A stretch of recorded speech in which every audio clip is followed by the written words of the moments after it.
Welcome back to another edition of the Magic Latest Podcast, the podcast where we discuss everything Orlando Magic basketball. I'm your host, Jalon Dixon. Today we got a couple of things to get into, but before we get started, remember to like, comment, and subscribe. Hit that post notification bell so you always know we're dropping new videos, and hit that hype button on YouTube so we can continue to grow in the algorithm. Shout out to those who are already subscribed. Let's go ahead and get right into today's episode. Starting off with a little bit of news that I think is relatively important, especially given the fact that the Orlando Magic do not have too many, well featured nationally televised games over the course of this season, whether it be opening night, Christmas Day, Martin Luther King Jr. Day, things of that nature. If you look at the NBA schedule release, the Orlando Magic, as far as nationally televised games, not very featured in a real way. As we've become accustomed to last season, the Magic had, I believe, 14 games that were nationally televised. But previously, before that, they were in the single digits. I think the last three seasons before that. So, coming off of an underwhelming 3-1 lead blown in the first round of the playoffs, no real significant major move made over the course of this offseason. A lot of people, of course, are starting to doubt the Orlando Magic. The Orlando Magic continue to kind of fall into this under the radar spot where, personally, sometimes I believe they perform their best basketball is when nobody's really paying too much attention to them, and the expectations from the national media are much lower than what they should be. But with all that being said, because of the fact that they don't, or because of them not having a strong national TV slate, this news of WFTV Channel 9 stepping in, Channel 27, it says, um, as the new broadcast home for Orlando Magic games. Essentially, what this means is that Orlando Magic games that are not nationally televised can now essentially be for free on cable. I know that's kind of a double entendre as far as saying you have to have cable to watch them and it being free, because of course you still pay for cable. But in the grand scheme, as opposed to having to get HBO Max to watch Bleacher Report featured games, or getting Hulu or ESPN Plus in order to get those games, or or Peacock or whatever it is at any given moment in order to watch your favorite team play basketball.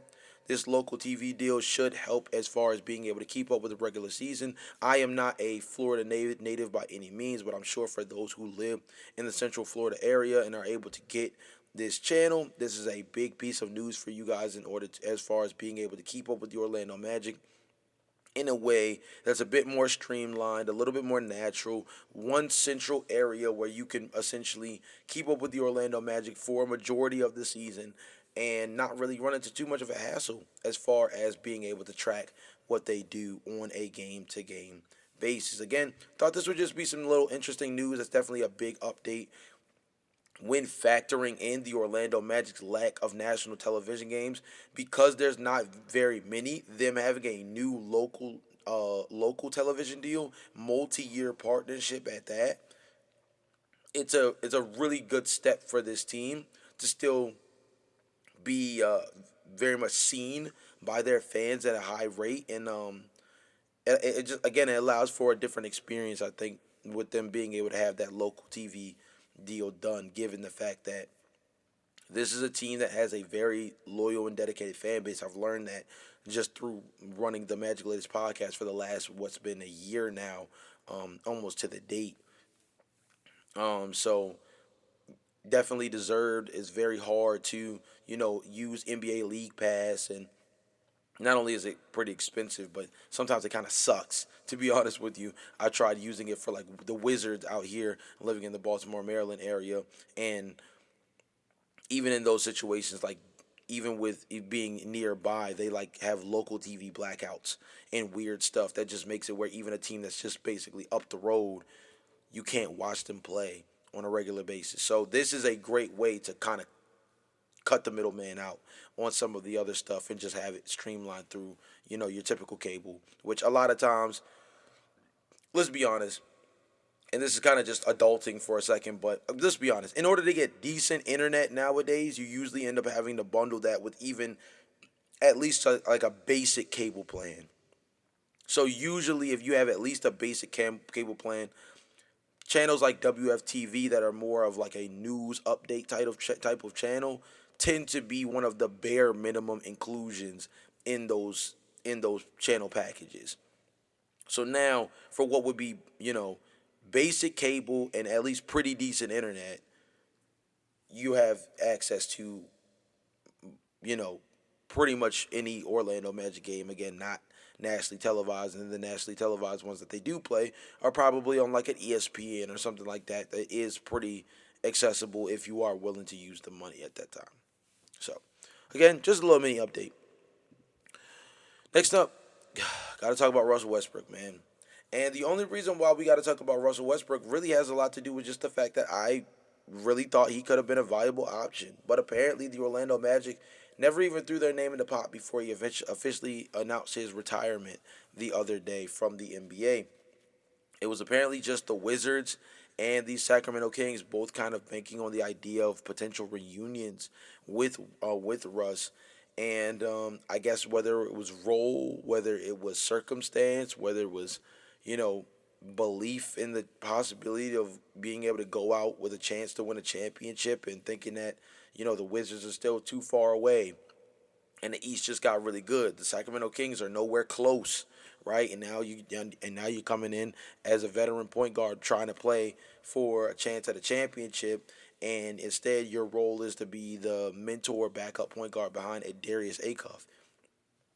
I think the Orlando Magic not only would have given Russ a much better chance at winning a championship in the immediate future, but I think Russell Westbrook would have been a great fit for this team. I don't want to go on an insane tangent about that again because I have like multiple episodes on this podcast platform where I have probably glazed Russ way more than even you guys could have expected when you seen him in the thumbnail. If you see the episodes where he is included in the thumbnail, those are probably the ones where I mess around and talked about Russ for like 10, 15 straight minutes. But the fact that the Orlando Magic never really even threw their name in the pot for a player that apparently was kind of like didn't have any real strong market around the league. He's a player that I think, as far as a veteran presence, play style perspective, all of that, I think could have been a really interesting player for the Orlando Magic. Now they'll never have a chance at having him in in an Orlando Magic jersey because the man is on to bigger and better things. Shout out to Russell Westbrook, one of my favorite players throughout NBA history, one of the hardest working, hardest playing players we've ever seen. Um, Again, a guy who really grew into a leader amongst young players over the back portion of his career. Of course, former MVP, multiple time scoring champion, multiple time All Star, All NBA player. This is a guy who I think went out on his sword the last couple of years.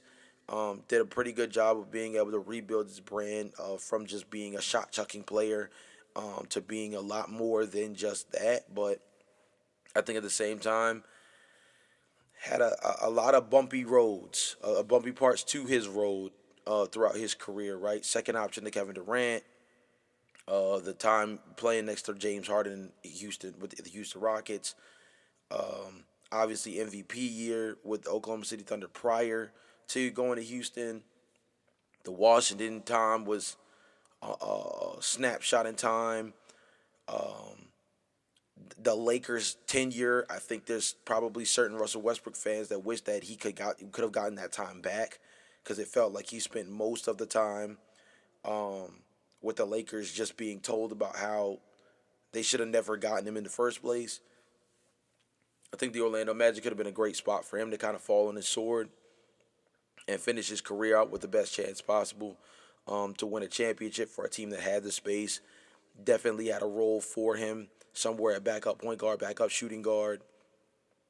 But on to bigger and better things, and I think he's gonna, be a very heavy into community work. So that'll be an interesting space for him. Again, just another part of his growth journey as a guy who, is giving back a lot to the game. Speaking of Russell Westbrook, we got to talk about his teammate, though, Bradley Beal, in which Bleacher Report recently named the Orlando Magic as a possible good landing spot for Bradley Beal. Now, if you guys have listened to the podcast enough, you will know, excuse me, that I have mentioned Bradley Beal as an interesting buy low candidate in passing a good amount. Now, of course, it's mainly remained as in passing because his name has been associated with the ops down the street in the Miami Heat for the longest time. Of course, DeMar DeRozan, Bradley Beal, Klay Thompson. These are all names that have been associated with the team down the way. But Bradley Beal is somebody that I think is very attainable, and I think I truly believe that if the Klay Thompson stuff is real or comes to fruition, I think that Bradley Beal to the Orlando Magic is a good landing spot given what he brings to the table. Right now, our backup shooting guard, um, directly in the lineup would be more than likely Jamal Cain over Jace Richardson at the moment, just given where things were in the pecking order last season. Jamal Cain hasn't done anything to lose that slot as the direct de facto backup point guard. I mean backup shooting guard. Of course, backup point guard is Anthony Black right now, so that backcourt is pretty set. But somebody like Bradley Beal provides a particular skill set that's very different from Jamal Cain, but a little bit more necessary as far as shot creation off the dribble. I think that Bradley Beal is somebody that you know, if you want to go all scoring punch, there's a lineup in there where you have, Desmond Bain at your one, Bradley Beal at the two, Franz Wagner, Paulo Banchero, and then like Nikola Vucevic at your five, and you just go all straight, let's go get buckets type of deal with that. Bradley Beal, although the last year and a half, he's a guy who's kind of dealt with some significant injuries when he's been healthy. And more particularly, if you look back at that Phoenix tenure where he was the third option, he quietly had a really strong season with the Phoenix Suns in the full season that he did get to play in Phoenix. He had a strong tenure with the Phoenix Suns if you take out the fact that he was just kind of overpaid for being a third option. Now he's no longer in that position where he's getting paid an exuberant amount of money to just basically be the third best scorer on the team. This is a guy that could come into the Orlando Magic. You're making a veteran minimum, and he's capable of 15 to 17 points a night. He can shoot the three off the dribble. He's a guy who can play off the ball. He's not a ball dominant, needs the rock in his hands to be able to score kind of player. I think a lot of that comes from his early times playing with John Wall, but he also showed you he could be a takeover guy in that time frame in the post John Wall era where he was averaging 30 points per game and stuff like that. So he can be somebody that's a little bit more of a well seasoned version of a lot of what we wanted and hoped we could maybe get out of like a Malik Monk trade, right? Bradley Beal, somebody we could get for cheaper than that. Bradley Beal, somebody that we can get with a little bit more veteranosity than Malik Monk. He's also somebody that I think, could really step in, be a big shot maker in certain situations. He could be somebody who keeps the offense afloat in stretches where Paulo Banchero and Franz Wagner and Desmond Bain aren't on the floor. Again, I think his off ball work is very useful when you're thinking about being able to play off of somebody like an Anthony Black or a Jalen Suggs. I think there's just a lot of different scenarios in which the Orlando Magic could get a lot out of a player like Bradley Beal. Again, I think the Miami Heat are probably his top choice. But if you're trying to head down to Florida, Miami's not trying to sign you. The Orlando Magic still have one more roster spot open. We're looking for a bucket getter, and I think that's very clear. The Orlando Magic, their biggest hole still left in this whole thing is that they just need a guy who could just go out and go put the ball in the basket. I think that's the biggest thing. We got defenders across the board. We went and got better at backup center with Nikola Vucevic.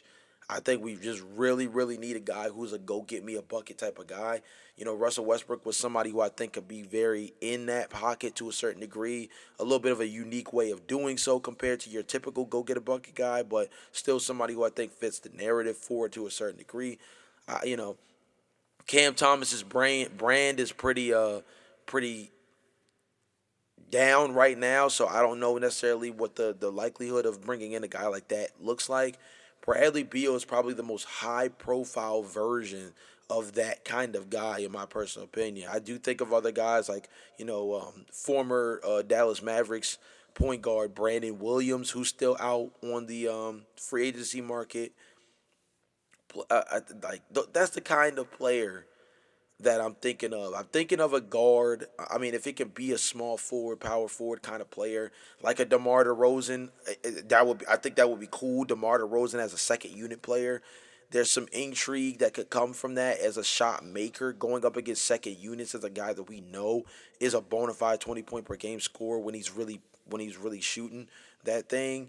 That also opens up stuff where DeMar DeRozan has played the two, the three, and even played power forward throughout his tenure in the NBA because he played power forward for the San Antonio Spurs for some time. This is a guy where you can experiment with lineups where maybe you have, you know, Jalen Suggs, Desmond Bain, Franz Wagner, DeMar DeRozan, and Paulo Banchero at the small ball five.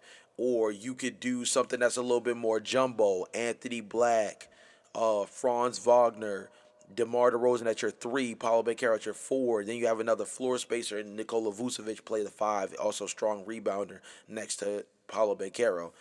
You play bigger, right? In that sense, like you could, I think DeMar DeRozan, Bradley Beal, as much as they're associated with the Miami Heat, I think they could be just as intriguing as options for the Orlando Magic.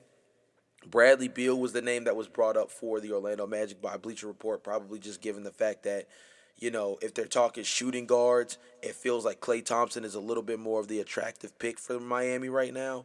DeMar DeRozan's name is very much associated with really the Miami Heat and the Toronto Raptors most significantly.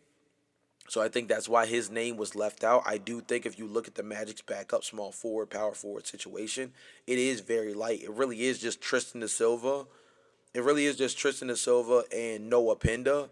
And then you have guys like Jamal Cain or Anthony Black that have the ability to slide the small forward in a pinch, like how they did a lot of last season with Franz Wagner out. But a true backup small forward like DeMar DeRozan, maybe you bump Tristan da Silva over to the two, so you still have some floor spacing. Reunites with former USC teammate in Nikola Vucevic on that backup unit. Nikola Vucevic floor spacing makes up for the fact that DeMar DeRozan is not much of a 3 point shooter. Noah Penda showed that he may be an improved 3 point shooter during his time in summer league. Maybe he can be another guy that can be a floor spacer around DeMar. Now you got Anthony Black, capable 3 point shooter. Tristan da Silva, above average 3 point shooter. Noah Penda, improved, hopefully 3 point shooter. Nikola Vucevic, above average 3 point shooter, all around DeMar DeRozan on that second unit. So he can just kind of go out there and get buckets while there's other players around that have more than the capability of opening the court up for him to operate in the mid range area. So Bradley Beal, DeMar DeRozan, two guys that I think the Magic should, even with the Miami Heat being the front runners, so to speak, for them, I think they should still keep their ear to the ground and kind of monitor that situation. And again, I think Bradley Beal's fit auto two guard. Yeah, he would step in over Jamal Cain, but I think he provides a very unique skill set that Jamal Cain does not, as far as an off the dribble scorer and somebody that I think again in a role where he's making you know $3 to $4 million as an off the bench spark plug, go get a bucket guy. He has a perfect skill set for that. Again, demonstrated as a third option playing in Phoenix. The problem with his Phoenix tenure wasn't that he wasn't a good player during that time. Go back and check the stats. Averaging like 17 points per game and things of that nature. The problem was not that he was a bad player in Phoenix. The problem was that he wasn't, 22, 25 points per game the way he was in Washington while being on that price tag of making 38, $40 million a year. He was averaging 17 points while making that kind of money. That was the real problem with his tenure. And that's what made it, an overly expensive thing. And eventually, the Phoenix Suns had to get out of that business. Last but not least, I want to talk about the relationship between Paulo Banchero and Franz Wagner. He was recently on a podcast kind of opening up about Franz, saying that he's an elite player, high IQ player, of course, loves the game, has shown through his international play that he's been able to grow his game every single season. That's translated to his game on the floor. I think you can actually check the stats. Franz Wagner genuinely, if you subtract last season, where he played less than 40 games, Franz Wagner has legitimately gotten better every single year. since being drafted. And I think all of those things are valid. One thing that Paulo did mention was that if you look at Franz's tenure with the Orlando Magic, he's essentially played next to his brother Mo Wagner pretty much from that very first year, which means that's also been the entire time that Paulo Banchero has been a member of the Orlando Magic. Paulo mentioned that they've lived together, they work out together, he has a very reclusive relationship because of the relationship that he has established with his brother. And now Mo plays for the Brooklyn Nets. So the hope is that Franz Wagner and Paulo Banchero can kind of kindle a similar relationship, or at least a semi-similar relationship, given the fact that they're obviously not literal blood, in order to maybe grow a stronger relationship, which can also translate to on the floor chemistry. I think this is huge when you especially look at stuff like the current Jason Tatum, Jaylen Brown thing, where there's all these reports where they haven't spoken and since the trade, and their relationship is kind of one that almost feels like it was more basketball centric than anything. And you have to understand, when you're going to war with guys for 82 games, a playoff series, a couple playoff series, going for a championship, your LeBron has spoken on this. A handful of different championship teams have mentioned that off the floor chemistry thing being something that plays such an interesting factor, such a significant factor in, the road to winning a championship. And the relationship between two of our top players, I think, is a huge one. I think it's not that Franz doesn't want a relationship with Paulo Banchero, but I think it's also a unique circumstance to say that you and your brother get to play on the same team in a setting where you're playing professional basketball for money, and you get to do the thing that you've done with your brother your whole life on that stage. And I think that the environment that's created within that can build a bit of a bubble. And I hope, very similar to what it seems like Paulo Banchero seems to hope, that now, as much as I love Mo Wagner, because I believe his energy is big time, I think what he did for the bench, both offensively and defensively, as far as just kind of bringing a certain level of moxie to that group, is all important. But I actually hope that this severance between those two kind of forces Franz to open up that shell a little bit more, particularly in his relationship with someone like Paulo Banchero, where they can grow more of an even stronger rapport. And I think that'll be another element that really unlocks this Magic team. It's a very underrated thing to speak on, but I'm glad he opened his mouth and said that, he said the thing that not many think about, which is like, yo, he's been playing with his brother in the league basically since the day he was drafted. And that's a unique circumstance, and one that you're going to over embrace, because it's not a common thing around the NBA. There's not a whole bunch of NBA brothers walking around in the league as it is, let alone ones that are playing on the same team, let alone ones that can get legitimate minutes. Look at the Giannis Antetokounmpo situation. You get Alex Antetokounmpo, you get the Thanasis on the team, but like they're guys that like don't even really play for real. Like Mo's like a legit rotation player.